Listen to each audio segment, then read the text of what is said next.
안녕하세요. 오늘은 11월 6일 날마다 주께로 큐티집 32페이지입니다. 성경 본문은 구약성경 시편 119편 1절로 16절 말씀입니다.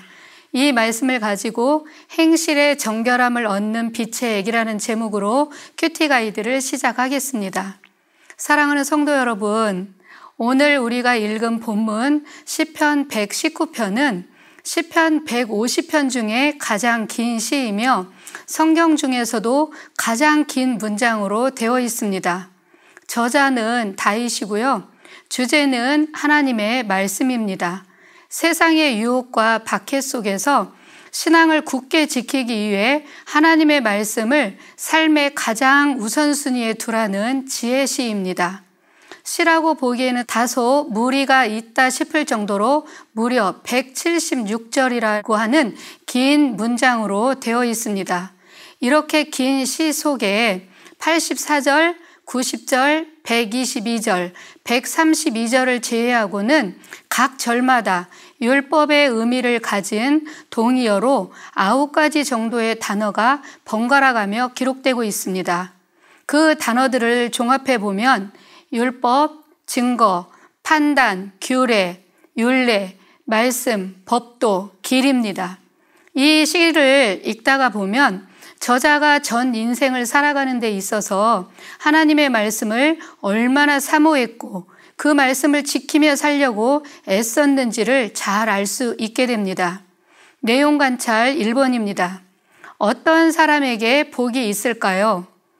1절을 봅니다. 행위가 온전하여 여호와의 율법을 따라 행하는 자들은 복이 있음이요.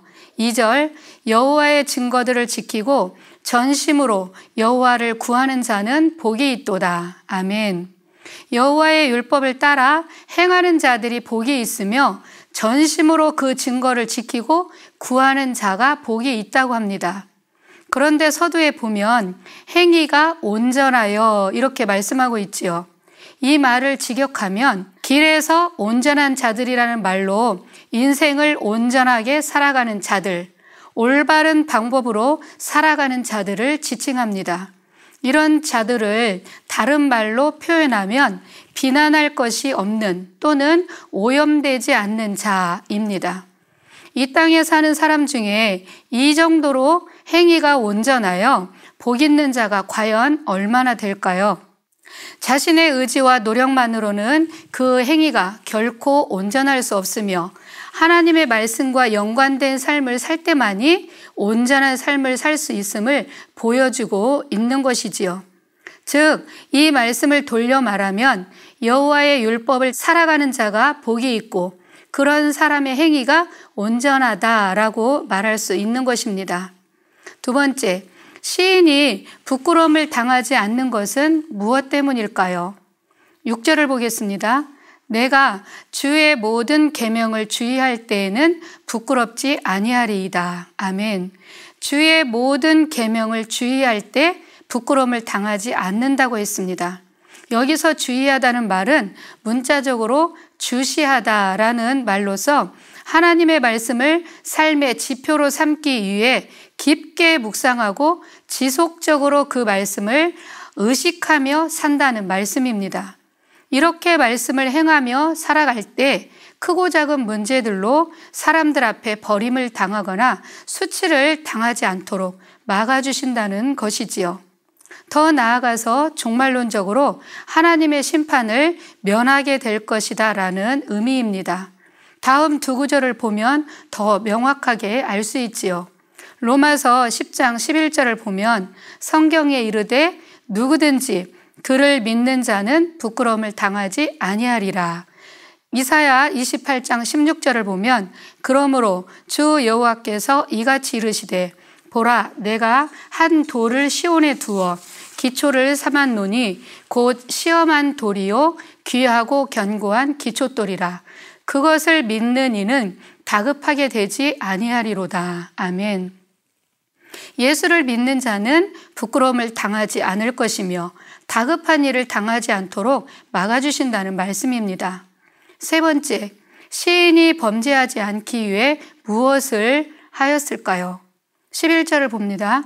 내가 주께 범죄하지 아니하리하여 주의 말씀을 내 마음에 두었나이다. 주의 말씀을 마음에 두었다라고 말씀하지요. 그렇습니다. 주께 범죄하지 않으려고 주의 말씀을 마음에 두었습니다. 그렇다면 주의 말씀을 마음에 두었다는 이 말은 무슨 뜻일까요? 그저 말씀을 듣고 안다는 것일까요? 단지 말씀을 아는 것만으로 주님께 범죄하지 않을 수 있을까요? 그렇지 않습니다. 주의 말씀대로 살아야 되는 것입니다. 행함이 없는 믿음은 그 자체가 죽은 것이라고 하였지요. 우리가 목장 축제를 앞에 두고 오이코스를 위한 기도회와 또한 전도를 하고 있는데 다양한 사람들에게 다양한 사람들에 대한 얘기를 듣고 다양한 사람들을 만나게 됩니다. 그 중에서 특히 예전에는 교회를 잘 다니다가 현재는 교회를 나가지 않고 있는 사람들을 만날 때가 있습니다. 그들에게 복음을 전하고 교회로 초청을 하면 오히려 그분들은 하나님의 말씀을 많이 알고 있으며 찬송가도 잘 부르게 되는 것을 봅니다. 그러면서 나도 예전에 교회를 다녀서 다 안다고 말하지요. 그러면서도 그들이 하나님께 나와 영광을 돌리거나 하나님을 기쁘시게 하지는 않습니다. 그것이 죄악임을 알지 못하는 것이지요. 이렇게 그들이 다 알고 있다고 하는 그 말씀이 그에게 아무런 힘이 되지 못하고 그 자신을 구원하지 못하는 것을 보게 됩니다. 다만 우리가 바라고 믿는 것은 그분이 언젠가는 하나님께 다시 돌아와 하나님께 회개하고 하나님께 큰 영광을 돌릴 것이라는 것입니다. 그러기에 우리는 낙심하지 않고 열심히 기도하고 초청하는 것이지요. 네 번째, 연구와 묵상입니다. 시인이 전심으로 여호와를 구하였다는 고백이 어떤 행동으로 나타나고 있는지 묵상해 봅시다. 2절을 봅니다. 여호와의 증거들을 지키고 전심으로 여호와를 구하는 자는 복이 있도다. 아멘. 여호와의 증거들을 지켰다라고 말씀합니다. 9절, 청년이 무엇으로 그 행실을 깨끗게 하리이까? 주의 말씀만 지킬 따름이니이다. 10절을 보면 내가 전심으로 주를 찾았사오니 주의 계명에서 떠나지 말게 하소서. 11절, 내가 주께 범죄하지 아니하려 하여 주의 말씀을 내 마음에 두었나이다. 아멘. 이 세 구절에서도 동일하게 주의 말씀을 지키고 주의 계명에서 떠나지 않았고 주의 말씀을 마음에 두었다라고 말씀합니다. 왜 그랬을까요? 주의 말씀을 지킴으로 그 행실을 깨끗하게 하기 위해서였습니다. 13절을 또 봅니다. 주의 입의 모든 규례들을 나의 입술로 선포하였으며 14절, 내가 모든 재물을 즐거워함같이 주의 증거대로 도를 즐거워하였나이다. 아멘. 자기 입술로 선포하였다고 말씀합니다. 입술을 열어서 주의 말씀을 전한 것이지요. 그리고 그 계명을 즐거워했다라고 고백하는데 얼만큼 즐거워했느냐? 모든 재물을 즐거워함같이 즐거워했다라고 합니다. 사람들은 재물이 많으면 든든해하고 그로 인해 즐거워하지요. 그래서 돈이 많아 그 재물로 인해 즐거워할 때처럼 그렇게 하나님의 말씀을 즐거워했다고 고백하고 있는 것입니다. 오늘을 사는 우리는 말씀의 홍수 시대에 살고 있습니다. 정말 많은 채널들을 통해서 좋은 말씀들을 들을 수 있고 은혜를 받을 수 있습니다. 그러나 냉정하게 말해서 딱 거기까지일 때가 얼마나 많은지 모릅니다. 말씀을 듣고 지식적으로는 깨달았고 공감은 했지만 지켜 행하는 단계까지 자라가지 않다 보니 삶에는 아무런 변화가 일어나지를 않습니다. 우리가 공공연하게 무늬만 크리스찬이다라는 말을 하곤 하는데 부끄러운 우리의 자화상입니다.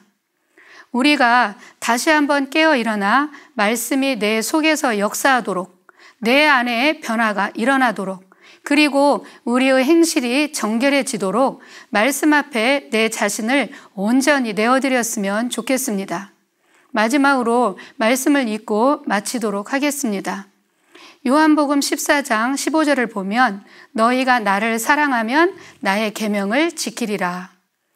요한복음 14장 21절에 나의 계명을 지키는 자라야 나를 사랑하는 자니 나를 사랑하는 자는 내 아버지께 사랑을 받을 것이요 나도 그를 사랑하여 그에게 나를 나타내리라. 아멘. 사랑하는 성도 여러분, 우리가 말씀과 기도로 거룩해진다고 하지요. 우리가 하나님을 사랑하여 그 말씀을 지킴으로 내 삶 속에 그리고 내 모습 속에 주님을 나타내는 능력 있는 삶이 되었으면 좋겠습니다. 아멘.